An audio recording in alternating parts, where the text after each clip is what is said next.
옆에 있는 분들과 인사하겠습니다. 점점 잘 될 겁니다. 점점 잘 될 겁니다. 점점 잘 되고 있습니다. 점점 잘 되고 있습니다. 제 말이 아니라 성경이 있는 말입니다. 하나님의 백성은 원만한 떠오르는 해처럼 원만한 광명이되다 점점 잘 된다 이렇게 말씀하고 있습니다. 오늘 이 말씀 중심에서 안타까움, 너무나 안타까움이라는 제목으로 하나님 말씀 전하겠습니다. 오늘 우리가 읽은 이 본문은 삼손의 최후의 모습입니다. 우리 인생의 모든 일에는 시작이 있으면 반드시 끝을 맞이하게 되는 거죠. 그러나 삼손은 아직 끝나지 않은 상태에서 맞이한 갑작스러운 최후입니다. 그의 인생의 어떤 마무리를 하지도 않고 그 인생이 끝나지도 않은 어느 중간에 갑자기 그가 죽음을 맞이하게 된 거죠. 스스로 이 마지막을 재촉한 경우입니다. 그의 사명이 단축된 것입니다. 삼손은 아직도 젊고 또 해야 할 일이 너무나 많은 상태에서 그의 인생의 마지막을 맞이하게 되죠. 축구로 말하면 이런 거예요. 제가 축구를 좋아하기 때문에 축구를 예를 든다면 우리 팀이 위기에 지금 처해 있습니다. 우리 팀이 게임에서 지고 있어요. 감독이 가만히 보니까 이거 골을 넣을 수 있는 스트라이커를 교체를 해줘야 되겠어요. 그래서 하나님께서 삼손을 긴급히 이스라엘에 투입을 합니다. 투입을 해서 삼손이 골을 넣어주기를 바랬는데 오히려 삼손은 자기 골대에 골을 넣고 오히려 팀에 전혀 도움이 되지 않는 행동들을 해버립니다. 그대로 두면 야, 감독이 왜 선수 교체를 왜 한 거야? 그러면서 감독이 욕먹을 판이에요. 그래서 감독 대신 하나님께서는 자기 골대에 골을 넣는 팀에 전혀 도움이 되지 않는 삼손을 어쩔 수 없이 어떻게 해요? 다시 퇴장시킬 수밖에 없어요. 다시 선수 교체를 할 수밖에 없는 그러한 상태까지 이르게 되는 것입니다. 이런 안타까움이 오늘 본문에 있습니다. 웬만하면 하나님께서는요, 한번 택한 사람을 절대 버리지 않고 끝까지 쓰십니다. 그것이 하나님께서 우리에게 주신 약속입니다. 그러나 오늘 본문에 나오는 삼손만은 달랐던 것 같습니다. 블레셋 사람에게 두 눈이 뽑히고 또 머리를 삭발당하지 마치 서커스단의 원숭이처럼 블레셋 사람들이 심심할 때 야, 삼손 불러와 제주 좀 넘게 해. 이방에게 하나님의 영광을 드러내야 될 그런 용맹한 용사로 부름을 받은 사사 삼손이 이제 서커스단의 원숭이만도 못한 신세로 전락해 버린 것을 보게 되죠. 이방 사람에게 하나님을 선포하고 이방 사람들에게 하나님의 영광을 드러내라고 하나님께서 부르셨습니다. 그러나 그 사역을 제대로 감당하지 못하게 되자 이방의 조롱거리가 되고 또 하나님의 이름에 먹칠을 하니까 하나님께서는 그를 역사 속에서 잠잠히 거두어 가시는 것을 보게 됩니다. 이방을 위해서 맷돌을 갈며 제주를 넘는 신세로 전락한 삼손은 하나님께서 선수교체를 하신 거죠. 그는 그렇게 사명을 이루지 못한 채 그렇게 비극적으로 그의 짧은 인생을 비참하게 마감하게 됩니다. 그가 마지막에 이렇게 죽으면서 무슨 생각을 하면서 죽었을까? 저는 이 삼손 에피소드의 마지막 결말을 보면서 정말 안타깝습니다. 그 생각밖에 들지 않아요. 제가 삼손에 관한 이야기를 또 설교를 주일 저녁에도 한번 강의를 했고 또 시간이 있을 때마다 삼손에 대한 이야기를 했는데 특별히 이 삼손의 마지막 이 모습을 보면서 저는 최상급의 안타까움이라는 표현을 하고 싶습니다. 역사에는 가정, 만약이라고 하는 가정이 없다고 하지만 사실 처음부터 다 시작하고 싶습니다. 하나님, 이렇게 말하고 싶은 사람이 바로 삼손이었을 것입니다. 삼손은 이렇게 최후를 맞이하라고 하나님께서 부르신 사람이 절대 아니에요. 삼손에게는 위대하고 탁월한 능력이 있었고요. 또 누구 못지않게 용맹함도 있었던 사람이에요.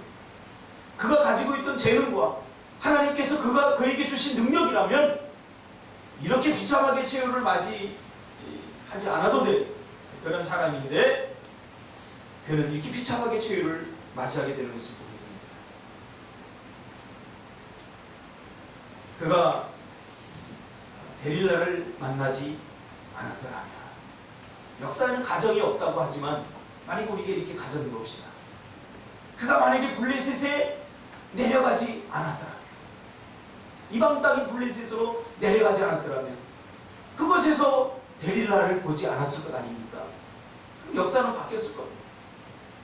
아니, 데릴라를 보는 것까지는 우리가 말릴 수 없잖아요.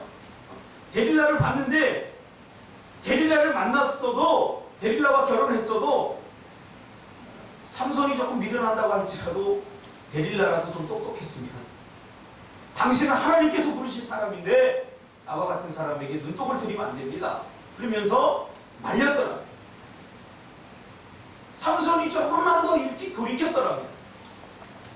물론 역사에는 가정이 없지만 이렇게 가정을 한다면 아마 삼손의 인생은 바뀌었을 것이고 성경의 역사도 아마 삼손을 이렇게 비극적으로 기록하지 않았을 것이라고 저는 생각합니다.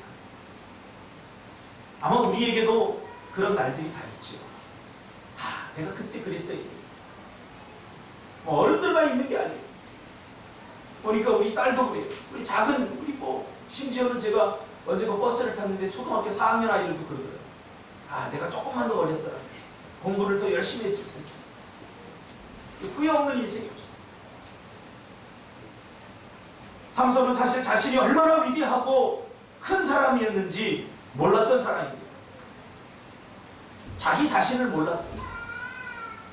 그리고 자기 사명을 몰랐습니다. 여기서부터 비극은 시작된 것입니다.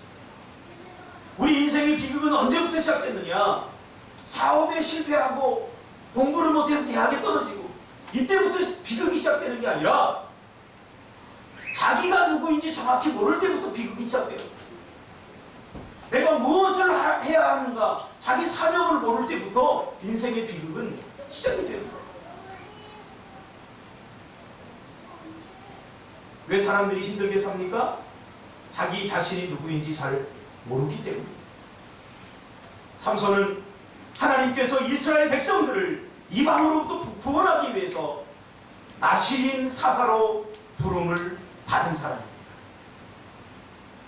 그러나 그 사실을 망각했어요.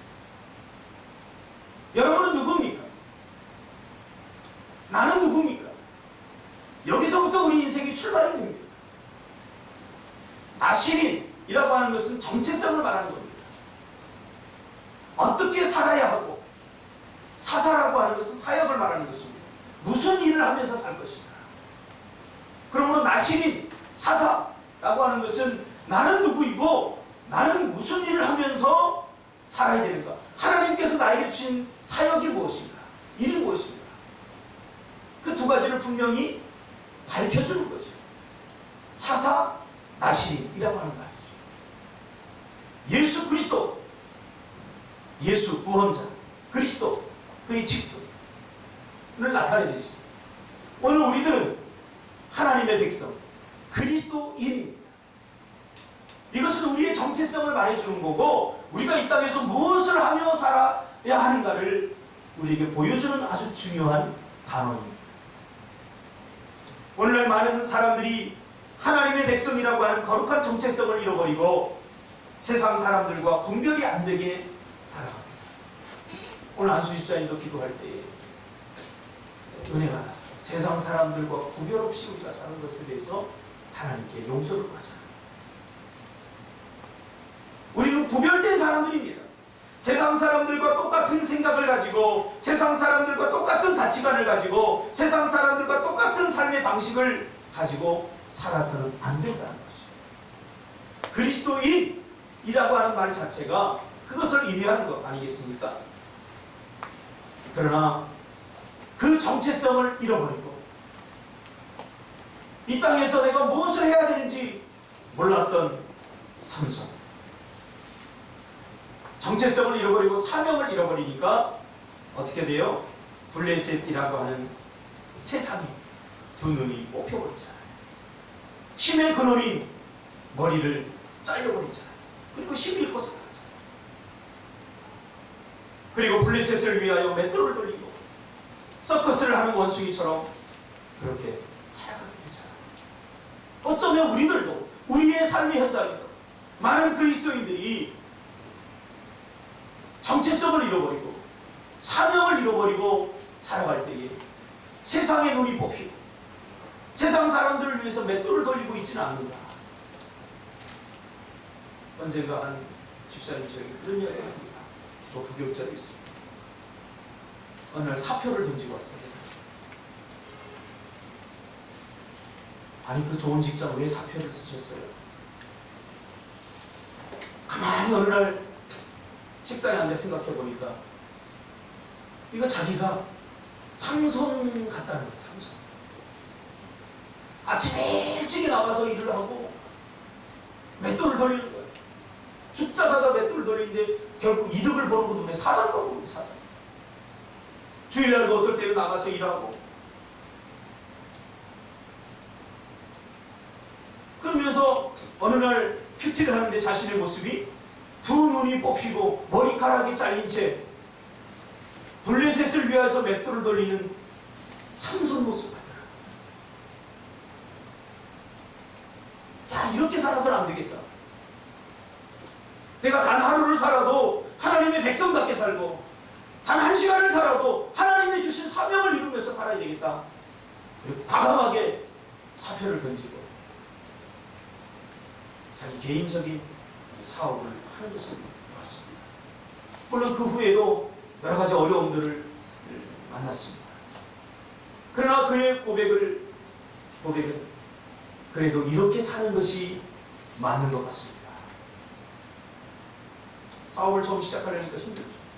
그러나 그의 고백은 그래도 이렇게 살아야 하나님의 백성다운 삶인 것 같습니다.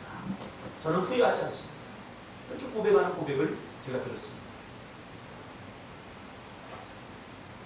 그러기에 자기가 무엇을 해야 하는 사람인지 자기 사명을 모르고 사는 것이 가장 큰 비밀입니다. 삶은 여기서부터 시작돼야 되는 거죠. 그러면 왜 삼손은 정체성을 잃어버렸는가? 왜 사명을 잃어버렸는가? 첫째로 나시린이면서 나시린으로 부름을 받았으면서 나시린답게 살지 않았기 때문입니다. 하나님은 그가 태어나기 전에 그의 부모를 통해서 그가 나시린으로 살 것을 말씀하셨습니다. 사사기 13장 7절에 보면 나시린은 당시에 이방인과 구분이 되는 삶, 즉 포도주와 독주를 마시지 않으며 부정한 것을 먹지 말며 시체를 만지지 말며 부정한 것들을 만지지 말며 머리에 삭도를 대지 않으므로 죽을 때까지 그렇게 함으로 나시린으로 삶으로 하나님과 약속을 지킬 것을 말씀하셨습니다. 13장 사사기 13장 7절에 보니까 삼손이 언제까지 나시린으로 살아야 되느냐? 죽을 때까지. 언제까지요? 죽을 때까지. 자, 이 죽을 때까지란 말은 언제 죽을지 모른다는 거지. 그러니까 죽고 사는 것은 어디에 달려있느냐? 하나님에게 달려있지만 사명자는 사명이 끝나기까지 절대 죽는 게 아닙니다. 이 죽을 때까지라고 하는 말은 죽을 날이 정해져 있지 않아요. 만약에 삼손이 그의 사명을 끝까지 하면 사명이 끝날 때까지 삼손은 살아있는 거예요. 그러나 여기에는 또 다른 반전이 있습니다. 만약에 삼손이 나시린으로서의 삶을 실패하게 된다면 그 죽음은 일찍 끝날 수도 있다. 오히려 그의 인생은 빨리 최후를 맞이할 수도 있다. 이런 창조적 긴장감이 있는 거지. 그가 나시린으로서의 삶을 잘 살아내면 그의 수명은 장수할 것이지만 그렇지 못할 경우에는 짧은 삶을 살 수 있다는 것을 암시해주는 그런 말씀이지. 이 창조적 긴장감. 이 창조적 긴장감은 오늘 우리에게도 있는 거예요. 여러분 언제 죽을지 어떻게 알아요? 그러나 정체성이 분명하고 사명이 분명한 사람은 죽음에 대한 두려움이 없습니다. 내가 언제 죽을 것인가? 사명을 다 하기까지 우리 절대 죽지 않는다고 하는, 끝나지 않는다고 하는 거룩한 어떤 용기와 힘이 우리 안에 있는 거죠. 저도 저희 아버지가 일찍 돌아가셔서 죽음에 대한 트라우마가 있었어요. 죽음에 대한 트라우마가 있었는데 예수 믿고 나서 그 죽음에 대한 트라우마가 사라져버렸어요. 죽음이 별로 두렵지 않아요. 오히려 두려운 게 있는데 그게 뭐냐면, 야, 내가 하나님께서 나에게 하나님의 백성으로 살라고 이 땅에 보내주시고 또 하나님께서 나에게 이루라고 주신 사명이 있는데 이것에 내가 너무 게으른 것은 아닌가, 그런 생각을 할 때 사실 조금 두렵긴 해요. 그가 나시린으로서 삶을 잘 살아내면 그의 수명은 장수할 것이지만 그렇지 못할 경우에는 짧은 삶을 살 수도 있다는 것을 암시해 주는 말씀입니다. 그러나 삼손은 실패하죠.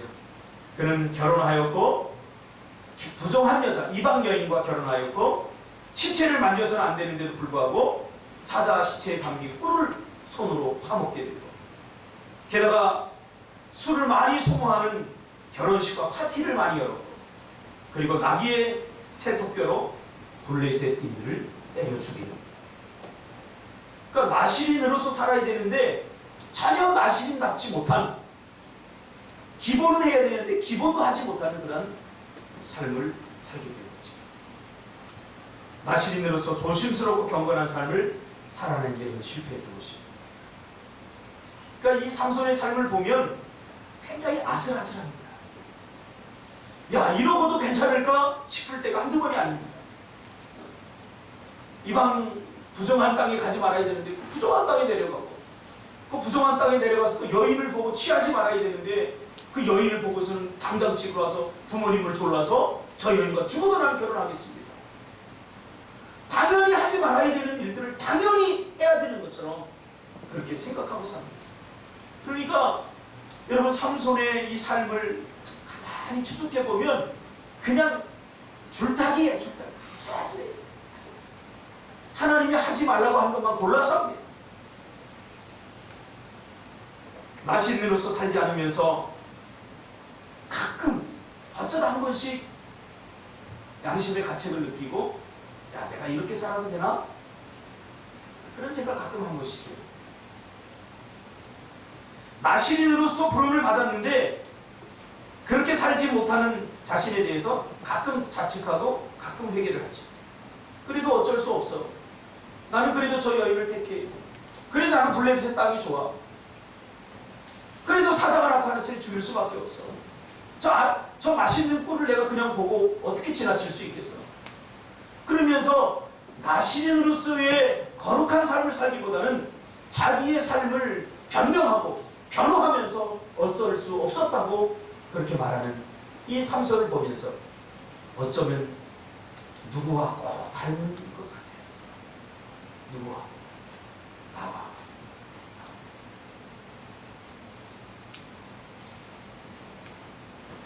나시린으로서 살아야 되지만 그러나 지금은 아니야. 그러다 어느 날 갑자기 그의 인생의 마지막 날을 맞이하게 된 것입니다. 그렇다면 그가 나시린으로서 살지 못한 이유가 무엇입니까? 왜 그가 나시린으로서의 삶을 살지 못했는가? 돈에 눈이 먼 여자의 눈이 멀었기 때문에. 표현이 조금 어색하지만 좀 더 성경적으로 리얼하게 제가 표현하기 위해서 그래요. 그냥 여자의 눈이 멀었다, 그게 아니라 성경은 돈의 눈이 먼 여자의 눈이 멀었어요. 그러니까 이 데릴라라고 하는 여인은 전 방향적인 죄악의 모습을 우리에게 보여주고 있는 거예요. 얽히고 설킨 거죠. 얽히고. 돈, 권력, 섹스, 이것이 하나이듯이 죄악은 한 뿌리에서 나온 거예요. 그가 어느 날 블레셋에 갔다가 그만 드릴라라고 하는 여인을 보고서 한눈에 뿅 하고 감버렸어요.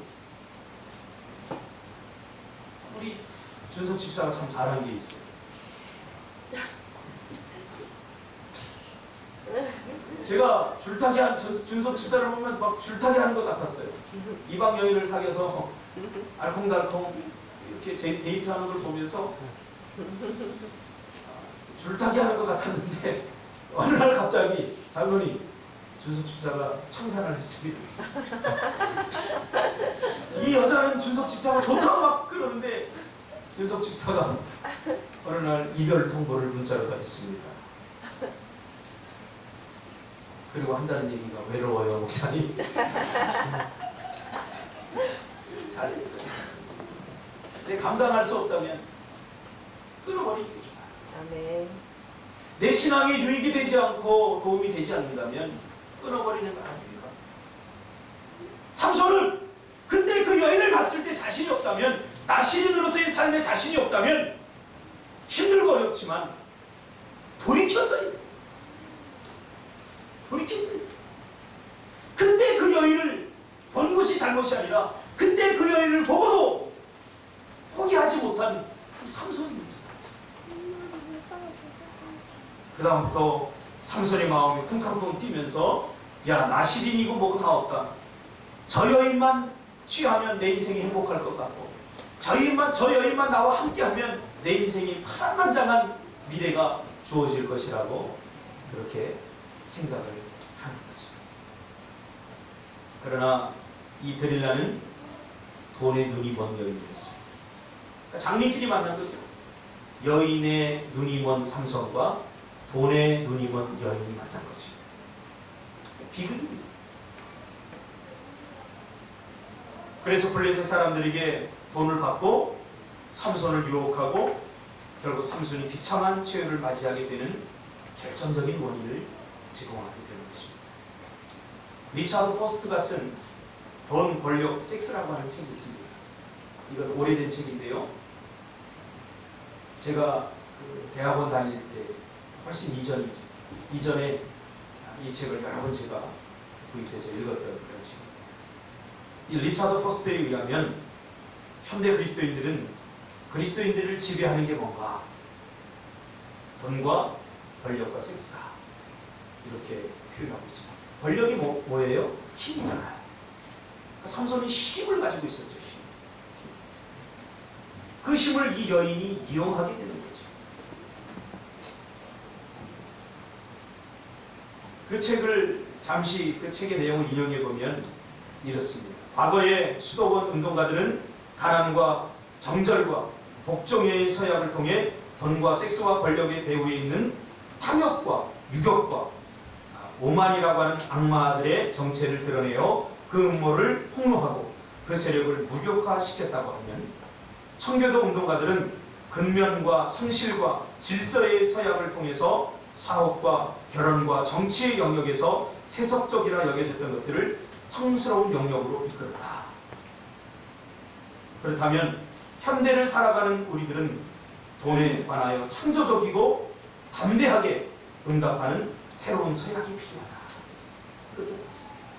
과거에 우리 믿음의 선진들은 돈과 권력과 섹스라고 하는 그 배후에 사단의 음모가 도사리고 있다는 것을 깨닫고 절제와 그리고 수많은 어떤 근면과 성실과 그리고 정욕에 대한 정절, 또 하나님께 대한 복종에 대한 서약, 이런 것들을 통해서 그 사단과의 싸움에서 승리했다.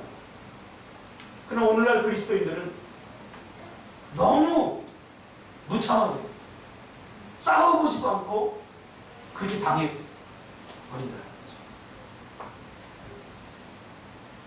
돈에 눈이 먼 여자의 눈이 먼 그의 두 눈이 블레셋인들에 의해서 어떻게 되죠? 멀게 된 거죠. 돈에 눈이 먼 여인의 눈이 먼 삼손 어떻게 됩니까?